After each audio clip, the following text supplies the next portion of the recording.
c'est peut-être le cynique en moi, mais je trouve qu'il y a des ministères, des départements d'action là, des gouvernements où il y a des noms et des personnes dont on se souvient pour les bonnes raisons.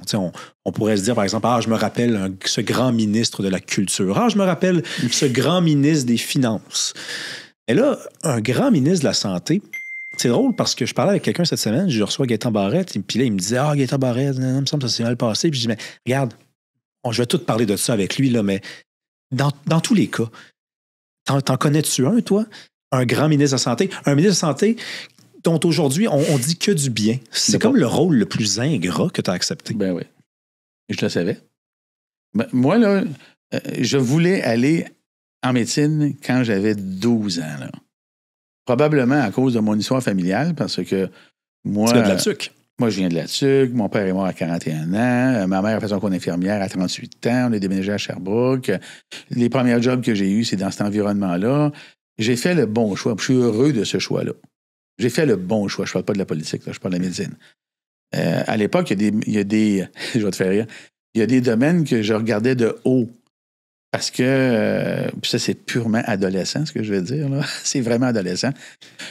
J'aurais été heureux en droit, puis j'aurais plaidé. J'aurais été un plaideur. J'aurais aimé ça.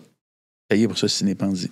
Ben oui, t'aurais été bon là-dedans. J'aurais été heureux là-dedans. T'aurais pu être des deux bords en plus. Exactement. Ouais. Mais, qu'est-ce que tu veux, la faculté de droit, moi, là, à 18 ans, là, c'est parce que moi, j'étais pas veston-cravate à 18 ans, là. J'étais un petit peu plus look rebelle. Ah ouais? Ah oui. Avec des shorts puis des beaux petits souliers rouges? Quasiment. Et puis la couette, puis tout, là, on va dire. La couette? Oui, la couette, mais ça. La couette de Barrette? Oui, c'est ça. Alors, moi, là, je pouvais pas. C'était rébarbatif pour moi. Mais ça, c'est adolescent, là, parce que tu regardes ça, puis, tu sais, je te dis, la forme puis l'image, là, l'image de la faculté de droit, pour moi, était rébarbative. Elle était culturellement anti-moi. Mais plus tard, je me suis rendu compte que j'aurais été très heureux là-dedans. Ceci étant dit, j'ai fait un bon choix. J'étais à la bonne place. J'étais heureux, moi, là-dedans. Vraiment. Mais moi, quand je regarde mon parcours, là, de ce moment-là, mettons le cégep, jusqu'à ministre, ministre, c'était la terminaison normale de mon parcours en santé. Pourquoi? Parce que j'avais fait tous les emplois. J'ai tout fait. Ben oui. Tout. Et dans chaque emploi j'ai eu à occuper, j'ai eu à, disons, soit bien performer pour le bien du système, soit plus tard, plus j'avançais, à redresser des situations problématiques. Moi, ça méritait, OK, de voir, par exemple, quand je suis devenu chef de département, ça méritait de voir qu'on pouvait faire mieux avec les ressources que l'on avait. Je vais donner un exemple, là. Quand je suis devenu chef de mon département, la gestion était assez lousse. OK? Là, je ne parle pas des gestionnaires, là, je parle des docteurs. Parce que les gestionnaires, eux autres, ils faisaient du mieux qu'ils pouvaient avec les ressources qu'ils avaient. Alors, moi, je voyais que mes collègues, là, ils étaient un petit peu lousses. Pas trop de bonheur, on va pas trop, travaille pas. Je comprends. Il y a bien des gens qui, dans leur vie, là, ils vont viser un revenu plutôt que regarder la fonction et la finalité de leur travail. Oui, puis leur sens du devoir aussi. Exact, mais c'est à ça que je veux dire. Moi, j'arrive chef, entends-tu? Puis là, je regarde ça, puis je dis, ben non, là, nous autres, on a les listes d'attente, puis on pourrait faire beaucoup plus avec le personnel qu'on a. Avec les équipements qu'on a, on peut faire mieux. On a des listes d'attente, puis on a des budgets à respecter, là, toute la game, là. Écoute, moi, là, en 1 an, on a doublé. On a tellement bien fait. Est-ce que j'ai eu des sit-ins? Non. Je me suis rendu compte que le personnel avait du plaisir à ce que ça roule. Parce qu'eux autres, se tourner les pouces, là, ils n'aimaient pas ça. Parce que pour eux autres, c'est parce qu'ils pourraient voir leur poste coupé, ce genre de choses-là. Oui. On pense que le personnel sont bien contents de rien. Non. Souvent, c'est une mauvaise habitude qui s'est prise. Exactement. Alors moi, quand je suis arrivé, j'avais le personnel de mon bar. Et on a doublé à un point tel, puis c'est vraiment doublé, prouvé, les chiffres du gouvernement à l'appui, là, à un point tel qu'on a été inspecté par la RAMQ. Je te jure. Lui, il s'était pas habitué de voir du bon rouler de même. Écoute, à un moment donné, ma chef technicienne, je vais avoir dans la journée, quand la RAMQ est venue faire son inspection, écoutez, c'est quoi ce va-et-vient-là? C'est qui ce monde-là? Je vais te le dire plus tard. Elle ne pouvait pas me parler parce qu'elle avait eu comme consigne de répondre aux questions de l'inspection. C'était une inspection. Après, elle me l'a compté. Elle dit, il venait voir à cause de toi parce qu'il était convaincu qu'il y avait de la fraude. Ben oui. Puis on avait doublé l'activité. Mais moi, mon personnel, là, que j'adorais, puis on s'entendait très bien, mais regarde, là, il était content. Puis là, je vais te conter une anecdote, ça vaut 100$. Ça ne s'invente pas. À un moment donné, le syndicat, entendu, débarque. Et lui, il débarque parce que là, ça roulait. Alors, il envoie un jeune délégué syndical venir convaincre le personnel de ralentir. Oh. Attends. Un bon matin, j'arrive, puis il y avait une chicane dans ma salle d'examen. Hein.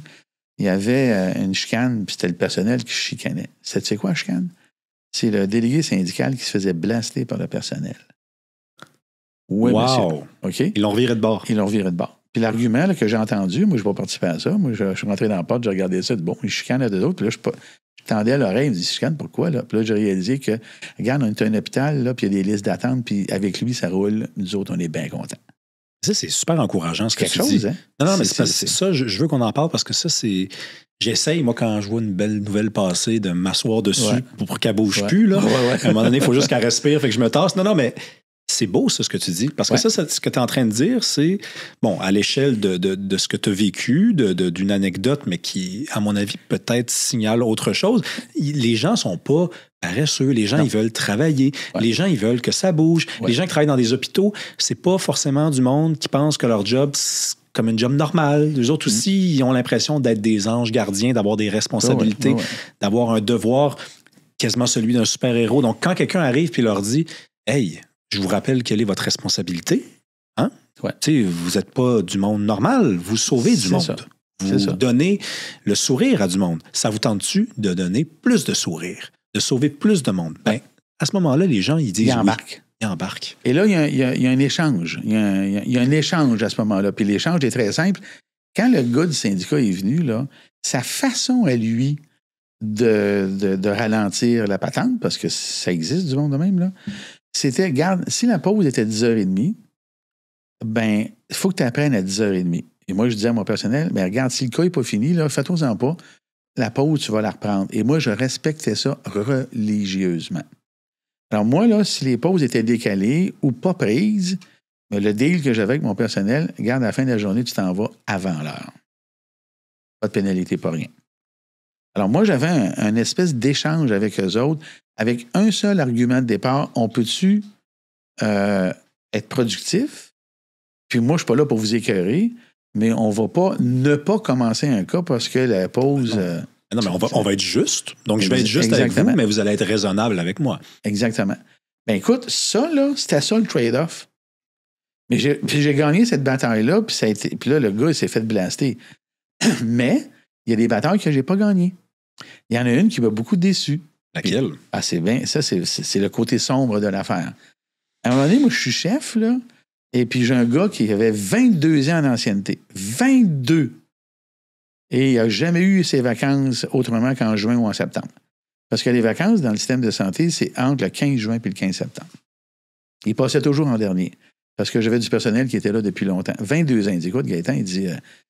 En 22 ans, j'ai jamais eu mes vacances avec mes enfants. Là. Y a-tu moyen de faire quelque chose? Là, t'arrives, t'es chef, t'as changé beaucoup de choses. Je me suis assis devant le personnel, puis j'ai dit à mon personnel, écoute, je suis capable de vous donner toutes vos vacances à tout le monde. Si on se fait un horaire en alternance, parce qu'en général, la moyenne, c'est 3 à 4 semaines de vacances, un peu comme en Europe, là, j'ai dit, je suis capable de le faire les 4 premières de juillet ou les 3 premières de juillet, suivies des 3 suivantes. Mais on alterne. Je peux tout vous mettre là-dedans. Il n'y a aucun enjeu sur les services. Et il n'y a plus personne à ce moment-là qui va avoir des vacances au mois de juin et des vacances en septembre avec des enfants. Tu sais, à un moment donné, bon. Ah oui. Mais ça, ils n'ont pas voulu. Et la réponse, ça a été, c'est à leur tour. Moi, j'ai fait ça.